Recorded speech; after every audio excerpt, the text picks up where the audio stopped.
안녕하세요. 김은정입니다. 여대생 취업 실천 전략 9주차부터 마지막 수업까지 저와 함께 하겠습니다. 오늘은 취업 전략 인식에 대한 이야기를 나눠볼까 합니다. 지난 학습 내용 정리해 보겠습니다.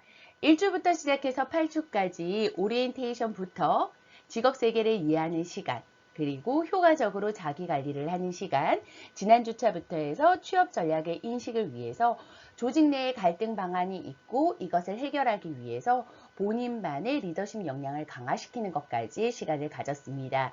이번 주부터 해서 마지막 주차까지 어떤 내용을 학습할지 한번 정리를 해볼게요. 자, 이번 주에는요, 취업 전략 인식 중에서 기업 탐색과 직무 탐색을 하는 방법을 이야기를 나눌 겁니다. 그리고 다음 주부터는요, 포트폴리오를 이야기를 이틀간, 2주간 이야기를 할 거고요. 포트폴리오 작성이 끝나게 되면 이 포트폴리오를 어떻게 효과적으로 프레젠테이션을 하는지, 그리고 취업에 어떻게 활용할 수 있는지에 대한 이야기를 나눌 겁니다. 마지막 주차에는 포트폴리오를 활용하고 앞에 기업 탐색한 것을 가지고 어떻게 하면 입사 서류를 효율적으로, 효과적으로 작성할 수 있는지에 대한 이야기를 쭉 풀어가 볼까 합니다. 1교시에는 기업 탐색과 직무 탐색이 왜 필요한지에 대한 동기부여를 갖는 시간을 한번 가져볼까 합니다. 우리 학생들은 내가 가고 싶은 기업에 지갑을 열 수 있도록 지금 준비가 되셨습니까?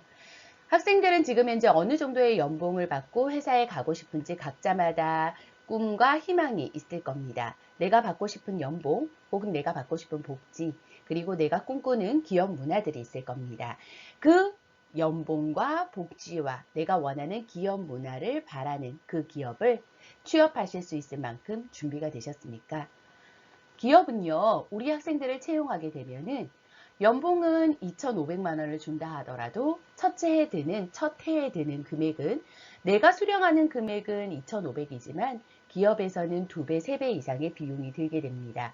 연봉 외에도 교육비가 들 거고요. 이 교육을 시키기 위해서 선배 사원들이 교육을 시키게 되면 선배 사원들 역시도 시간을 할애해야 되기 때문에 본인 업무를 다 충실히 수행하지 못합니다. 우리가 신입사원을 왜 3년이라고 지정을 하게 되냐면요. 3년간은 직무를 학습하고 우리의 기업 문화를 학습해서 우리의 기업인이 되는 시간이다 라고 생각하시면 되고요. 3년이 지나서 기존 사원이 되게 되면 비로소 회사 일을 누구보다도 잘해낼 수 있는 역량을 갖추게 됩니다. 그런데 기업 같은 경우에는요. 어떻게 하면 3년이 지났을 때도 우리 회사에 남아있는 사람이 될까? 그 사람을 뽑고자 하기 위해서 에너지를 쏟을 겁니다. 기업은 사람을 뽑고 나면은 요즘에 노동법이 강화가 되어서 함부로 사람을 해고할 수가 없습니다. 그러다 보니 이 사람이 계속 나와 같이 갈 사람이 맞는 것인가, 우리 기업에 인재가 맞는 사람인가 라는 것으로 계속 탐색을 하는 거죠. 우리 학생들은요, 일은 열심히 할 수 있습니다. 저는 일을 하고 싶습니다. 라는 마음을 가졌는지는 모르겠습니다. 하지만 취업을 하고 싶은 열정, 일을 하고 싶은 열정 더하기에 이 기업이어야만 되는 열정, 이 직무여야만 되는 열정을 가진 사람을 이겨낼 수 있을까요? 아닐 겁니다. 세상에 일하고 싶은 사람은 굉장히 많습니다. 그런데 그 일하고 싶은 사람 중에서 저는 이 일이어야 합니다. 이 해당 직무여야 하는 사람입니다. 라는 사람을 기업은 원합니다. 기업은요, 이 회사여야 합니다. 당신 회사에 제가 취업하고 싶습니다. 라는 사람을 뽑고 싶어 합니다. 그래서 우리 학생들이요, 해당 직무 분석과 해당 기업 분석을 잘 하게 되면은 내가 그 사람의 지갑을 열 수 있게 됩니다. 대학생에게 질문했습니다. 취업을 위해서 어떤 역량을 준비하고 계십니까? 혹은 취업을 잘하기 위해서는요, 어떤 역량이 필요할까요? 라는 질문을 했을 때 대다수 준비하는 사람들이 이렇게 이야기를 하더라고요. 성적이요, 자격증이요, 외국어 성적이요. 맞습니다. 이런 것들은 우리 학생들이 생각하는 겁니다. 대학생의 설문조사 결과 한번 볼게요. 자, 대학생이 생각하는 취업 역량 스펙을 조사를 했더니 설문조사 결과 이렇게 나옵니다. 1위가 외국어 능력으로 28%입니다. 우리 학생들은 외국어 능력을 갖추고 계시나요? 자, 2위는 성적으로 26%, 자격증 24%, 공모전 15%, 그리고 유경험 7% 순으로 확인이 됩니다. 그런데 우리가 보고 있는 것은요, 대학생이 생각하는 취업 역량입니다. 제가 이렇게 대학생이 생각하는 취업 역량입니다 라고 강조를 하는 것은요, 기업이 생각하고 인사 담당자가 생각하는 취업 역량과 차이가 있기 때문에 이야기를 드리는 겁니다. 자, 기업과 인사 담당자가 생각하는 취업 역량 살펴보겠습니다. 커뮤니케이션 능력을 32%로 1위로 보고 있습니다. 우리가 일을 하는 데 있어서 혼자서 일을 할 수 있는 것이 아니라 팀을 이루어서 혹은 부서 간에 혹은 협력회사와 함께 이야기와 소통을 통해서 이 일이 완성되게 되어 있습니다. 어떤 소통 능력을 가졌는지에 따라서 단합이 되기도 하고 혹은 불화가 생기기도 하죠. 그러다 보니 기업에서는 선례를 통해서 커뮤니케이션 능력이 굉장히 중요하구나 라고 판단을 하는 겁니다. 그래서 우리는 의사소통 능력이 굉장히 중요하다. 그것이 32%가 기업의 인사 담당이 생각하는 부분이다 라고 이야기를 드리고요. 거기에다 생각지 못하고 준비하지 못한 것이 인성이라고 해서 19%의 능력이 있습니다. 우리가 생각하는 인성은 무엇일까요? 인성, 사람의 성품이라고 이야기를 한 인성은요. 사실은 직무인성이라고 보시면 더 알맞지 않을까라는 생각이 듭니다. A라는 직무를 하는 데 있어서 잘 맞는 성향이 있습니다. 잘 맞는 인성이 있습니다. 연구원인 사람과 혹은 영업사원인 사람, 두 사람이 가지고 있는 성향은 달라야 할 겁니다. 자, 그래서 이 인성은요, 상대방을 배려하는 역량이 들어가 있겠지만 이 배려 역량과 더하기 해서 이 인성 안에는 직무인성이 들어간다더라. 이 직무인성이라는 것은 내가 희망하는 직무를 잘 수행하는 데 필요한 인성은 무엇일까? 그 인성을 준비해 주시면 됩니다. 직무능력 22% 보고 있습니다. 직무능력은요, 내가 전공 과목으로 해서 예를 들어서 취업을 하려고 합니다. 전공 분야와 내가 취업 분야가 일치합니다. 당연히 학교 교과 과정 내에서도 동일한 부분은 직무 능력에 해당이 될 겁니다. 교과 과정 내에서만 부족한 부분은요, 외부 기관을 통한 활동이나 교육을 통해서 직무 능력을 향상시키셔야 되겠죠. 자, 외국어 능력이요, 영어 능력으로 해서 10%밖에 되지 않고요. PT 능력으로 의외로 프리젠테이션 능력이 17%가 된다라고 이야기를 드립니다. 자, 대학생이 생각하는 스펙과는 차이가 있죠. 그래서 때에 따라서 우리가 준비한 스펙이 너무 과하게 준비하거나 필요 없는 스펙들을 준비하는 경우들이 있다더라. 그것을 우리는 탈스펙이라고 이야기를 합니다. 탈스펙으로 준비하시는 것이 아니라 직무에 맞는 스펙으로 준비하셔야 된다라는 이야기를 건네드리면서요. 그래서 취업생과 인사 담당이 바라보는 능력이 매칭되지가 않습니다. 그래서 우리는요, 취업생이 생각하는 것, 인사 담당이 생각하는 게 일치되었을 때 성공적인 취업으로 다가갈 수 있다라는 이야기를 공유합니다. 성공적인 취업으로 연결되기 위해서는 내가 조직에 적합한 사람인가, 이 직무에 적합한 사람인가를 잘 판단하기 위해서요. 우리는 회사의 특성과 직무의 특성이 일치되는지를 확인해 주셔야 됩니다. 그래서 직무 분석과 기업 분석은 성공적인 취업에서 빠질 수 있는 부분이 아니다. 꼭 필수적인 부분이다. 선택할 수 있는 것이 아니라 필수다라는 이야기를 같이 드려요. 어떻게 기업과 직무를 분석하는지 한번 전략을 세워보겠습니다. 기업과 직무를 분석하기 위해서 우리는요, 조직 문화를 분석을 할 거고요, 경영 환경을 분석을 할 겁니다. 직무를 분석하기 위해서 직무에 요구되는 역량, 이 기업에서 요구되는 역량은 무엇인지 분석을 할 겁니다. 그래서 기업과 직무 분석을 위해서 조직 문화, 경영 환경, 요구 환경 분석이 1차적으로 이루어지고 나면 이것을 기반으로 해서 우리는 자소서와 이력서와 면접 준비를 할 수 있습니다. 면접에서 잘 통과가 되는 학생들은 대부분 조직에 적합한 사람이고 직무 역량에 적합한 사람이 취업에 성공을 할 수 있다. 그래서 가장 기본적인 것이 기업 분석, 직무 분석, 내가 거기에 맞는 사람인가, 일치하는 사람인가 판단하는 부분이다 라고 다시 한번 강조드립니다. 기업 규모별로 기업을 탐색할 수 있는 공인된 사이트를 먼저 공개해 드리겠습니다. 기업 분석을 하기 위해서 내가 가고자 하는 희망하는 회사가 대기업이다 라고 하실 때는 기업 집단 포털을 활용해 보시면 정량적인 지수를 확인해 보실 수 있고요. 아니다, 내가 가고자 하는 것은 중견기업이다 라고 하는 학생들은 중견기업 정보마다 중소기업은 중소기업 현황 정보 시스템에서 기본적인 정보를 먼저 확인해 보실 수 있습니다. 제가 존경하는 사장님 이야기를 드려볼까 합니다. 14년 전에 1인 기업으로 시작하셔서 지금은 80여 명의 직원을 둔 중소기업 사장님이 되었습니다. 그래도 중소기업이죠. 80여 명 정도 두었고요. 그런데 지금 현재 이 회사에 신입사원으로 들어오는 사람들의 연봉이 3,500에서 4천만 원 정도 되고요.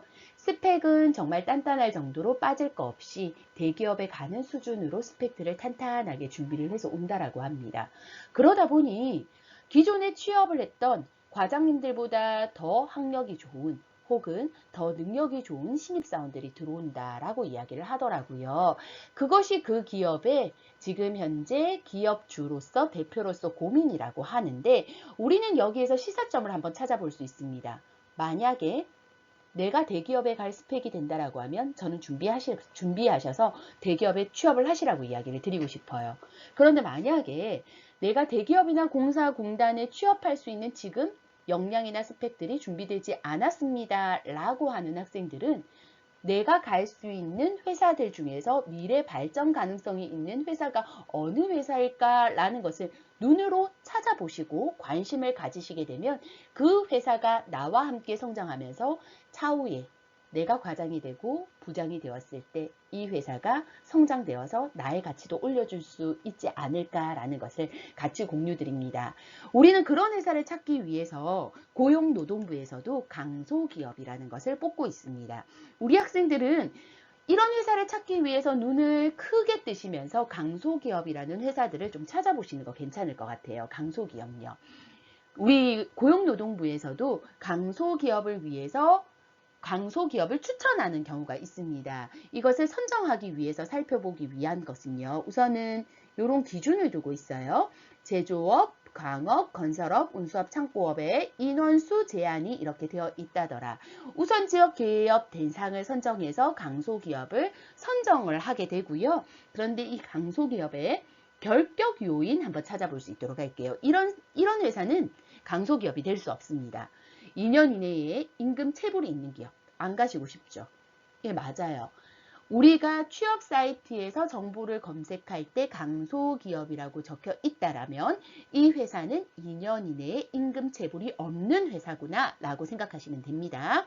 자, 2년 이내에 고용 유지율이 낮은 기업 고용 유지율은 이렇게 됩니다 라고 기술이 되어 있죠. 자, 회사로부터 입사일로부터 해서 1년 이상 고용을 유지하는 비율이 낮으면 결격 요인이 되게 됩니다. 어떤 회사는요. 우리 취업 사이트를 계속 보게 되면 한 달에 한 번, 두 달에 한 번 계속 채용 공고가 올라옵니다. 채용 공고가 계속 올라온다는 것은 그만두는 사람들이 있다라는 거죠. 그러다 보니 고용이 유지되지 않는 것도 회사에 불만이 있거나 혹은 회사상의 문제가 있을 거다라고 판단하는 거죠. 신용등급이 B- 등급인 기업도 결격 요인에 해당이 되게 되고요. 그리고 공기업이나 상호 출자에 한 기업 집단 같은 경우에도 결격 요인이 해당이 됩니다. 10인 미만의 기업 안 됩니다. 그리고 기타 서비스업 아래쪽을 읽어보시면 될 것 같아요. 자, 살펴보시면은요. 결격 요인은 우리가 기피하는 회사들이다 라고 생각해 보시면 되고요. 그렇다면 강소기업이라고 적혀져 있는 회사들은 그나마 고용노동부에서 심사를 해서 괜찮은 회사구나 라고 정해진 겁니다. 그래서 중소기업 중에서도 나는 중소기업을 안 갈래 라고 판단하시는 것이 아니라 강소기업이라고 되어 있는 부분들은 그나마 고용이 유지되고 임금 체불이 없으니까 그것도 살펴보실 수 있는 부분 중에 하나고요. 청년 강소기업이 있습니다. 청년 강소기업 같은 경우에는요. 산정 기업의 근로조건 등을 심사해서 무엇을 중요시 여긴다? 청년들이 중요하게 생각하는 임금, 일생활 균형, 고용 안정, 우수 분야별로 선정이 되어 있다라고 이야기합니다. 우리 워라밸 굉장히 중요시 여기잖아요. 그래서 기업의 강소기업이라고 적혀져 있으면 참고하시라라는 이야기를 같이 드려요. 자, 강소기업은 찾아보실 수 있는 방법이 고용노동부 안에 보시게 되면 사이트에 선정 결과가 나와 있어요. 여기 보시면 청년 친화 강소기업 선정 결과도 있게 되고요. 거기에 2020년에 또 강소기업 선정 결과가 청년 친화 강소기업과 그냥 강소기업 두 가지로 나와 있으니 두 가지 모두 다 살펴보시는 거 되실 것 같아요. 고용노동부에도 있고 워크넷에서도 공모가 나와 있으니까 회사 기업들을 살펴보시는 것도 참고하실 수가 있습니다. 인터넷 사이트를 통해서 보실 때는요. 중견기업은 중견기업이라고 적혀 있고요. 여기 강소기업은 또 강소기업이라고 체크가 되어 있습니다. 기업 분석을 위해서 찾아봐야 되는 내용들 한번 살펴볼까 합니다. 기업을 홈페이지를 열어보시거나 기업의 사장님의 이야기를 듣다 보면요. 경영 이념, 핵심 가치, 인재상, 행동 양식들을 분석해 주셔야 됩니다. 이 회사의 경영 이념과 핵심 가치와 인재상과 행동 양식과 내가 일치하다면 합격합니다. 그런데 반면에 일치하지 않다면 내 모습과 회사에서 바라는 인재상이 다르게 되면 불합격하게 됩니다. 그래서 기업이 생각하는 핵심 가치를 잘 파악하셔서 취업문이 열릴 수 있도록 해주시고요. 이것을 파악하는 방법은 홈페이지에도 있습니다만 그 해당 회사의 직원들의 행동을 유심히 살펴보시는 것도 도움이 될 수 있습니다. 만약에 우리 학생들 중에서 지금 면접을 앞두고 있다. 사실 코로나로 인해서 면접이 거의 다 지금 현재 이루어지지 않고 있죠. 그런데 면접을 앞두고 있다 라고 한다면 그 내가 희망하는 회사 인근에 가셔서 점심 식사를 하세요. 그냥 점심 식사하러 가는 거예요. 회사에서 나오는 사람들의 옷도 한번 입은 것을 살펴봅니다. 아, 보통 내가 희망하는 회사에 희망하는 기업의 사람들은 복장은 저렇게 입고 다니는구나. 나도 그 비슷한 복장을 입으면 되겠구나. 느낌을 같이 가는 겁니다. 식사하시는 동안 옆에 있는 직원들이 이야기하는 것이 들립니다. 그것을 귀동냥을 한번 해보세요. 잘 듣다 보면요. 회사의 느낌, 이미지를 알 수 있는 시간들이 되게 됩니다. 그래서 저는요. 면접을 앞두고 있습니다. 라고 하면 일주일 정도는 회사 앞에 가서 식사도 하고 복장도 보라고 합니다. 요즘은 복장 같은 경우에 자율복장이 또 면접으로 채택이 되는 경우들이 있기 때문에 그 회사의 기업에 맞는 이미지가 복장으로도 연결될 수 있어서 같이 보라고 이야기를 드려요. 분석법을 하나하나 떼서 볼까요? 먼저 기업의 홈페이지 기본적으로 다 보실 거고요. 홈페이지만 봐서는 안 됩니다. 이 기업의 홈페이지는요. 때에 따라서 홈페이지를 정말 사장님의 이념 그리고 기업의 이념을 잘 담아서 만든 것도 있지만 짜집기 해놓은 홈페이지도 많거든요. 그래서 특별히 신뢰도가 많이 높지는 않습니다. 그럼에도 불구하고 기업의 홈페이지는 들어가 보셔야 됩니다. 언론기사, 사보, 서적을 통해서 정보를 수집하셔야 되고요. 가능하다면 홍보 담당자와 면담하시면 좋습니다. 만약에 상장된 회사 같은 경우에는 내가 주식을 사려고 합니다. 라고 물어본다면 굉장히 홍보 담당자가 친절하게 설명도 해줍니다. 해당 기업의 직원들을 만나서 직접적인 이야기를 들으면 좋고요. 학교 같은 경우에는 학교 안에서 선후배와의 만남 많이 있지 않습니까? 그런데 선후배의 만남에 제가 선배로 가보면요. 학생들이 별로 질문을 하지 않아요. 굉장히 좋은 기회거든요. 왜? 내가 가고자 하는 기업에 혹은 내가 희망하는 직무에 선배님이 오신 거예요. 그러면 그 직무나 그 기업에 대한 조직 문화나 직무에 대해서 여쭤보시게 되면 누구보다 잘 설명을 해주실 겁니다. 그래서 선배, 후배와의 만남도 잘 활용하셔라 라고 이야기를 드려요. 멘토링 프로그램에도 참여하시고요. 직접 방문하셔서 관찰하는 것도 하나의 방법이 되게 됩니다. 표를 통해서 한번 살펴볼 수 있도록 할게요. 기업의 홈페이지, 언론기사, 사보, 서적을 통해서 살펴보실 수 있고요. 홍보 담당자와 면담이 아주 높음으로 되어 있죠. 매우 높게 효율성이 있다더라. 이것은 상장된 회사 같은 경우에는 면담하시기가 쉽기 때문에 제가 주식을 사려고 하는데 요즘 주가가 떨어지더라고요. 원인이 뭘까요? 라고 질문하셔도 돼요. 자, 직원들과의 만남도 인재상이나 행동 양식에서 매우 높은 것으로 확인할 수 있습니다. 멘토링 프로그램이나 직접 관찰하시는 것도 활용해 보실 수 있다라는 거지요. 그래서 어떤 부분에 내가 집중 있게 봐야 되는지 살펴보시고 본인에게 맞는 방법으로 조직 문화를 파악하실 수 있습니다. 해당 기업이 내 월급을 잘 쓸 수 있는지, 미루지 않고 내가 정해진 날짜에 급여를 잘 받을 수 있는지도 확인해 주셔야 되겠죠. 그리고 앞으로도 성장 가능성이 있는지를 보기 위해서 숫자로 정량적 기업 분석을 할 수 있습니다. 회사의 기업을 분석할 때 있어서 회사의 매출 부분을 살펴보는 거죠. 그래서 먼저 자산은 얼마가 있는지, 매출액은 얼마나 되는지, 당기순이익, 영업이익, 자본을 모두 다 확인을 해주시는 것도 하나의 기업 분석 안에 들어갈 수 있게 됩니다. 살펴보실 때는 최소 최근 5년 자료 정도는 보시면 되고요. 성장하고 있는지, 수익이 늘어나고 있는지, 부채는 자본에 비해서 너무 많지는 않은지, 자산에 비해서 부채가 너무 많지는 않은지 등을 기타 등등 살펴보시는 게 하나의 방안이 되지 않을까라는 것을 이야기를 드립니다. 첫 번째 시간에는 기업 분석이 왜 필요한지에 대한 이야기와 함께 기업 분석을 하는 방법에 대한 사이트를 간략하게 소개를 해드렸고, 어떤 부분을 집중 있게 보셔야 된다라는 이야기로 첫 번째 시간은 마무리를 했습니다. 두 번째 시간에는 조금 집중 있게 기업 분석과 직무 분석을 할 수 있는 방법과, 그리고 과제를 낼 수 있는 기업 분석에 관련된 표를 같이 제시해 드릴 수 있도록 하겠습니다. 1교시 수업 여기까지입니다. 지금까지 김은정이었습니다. 애쓰셨습니다.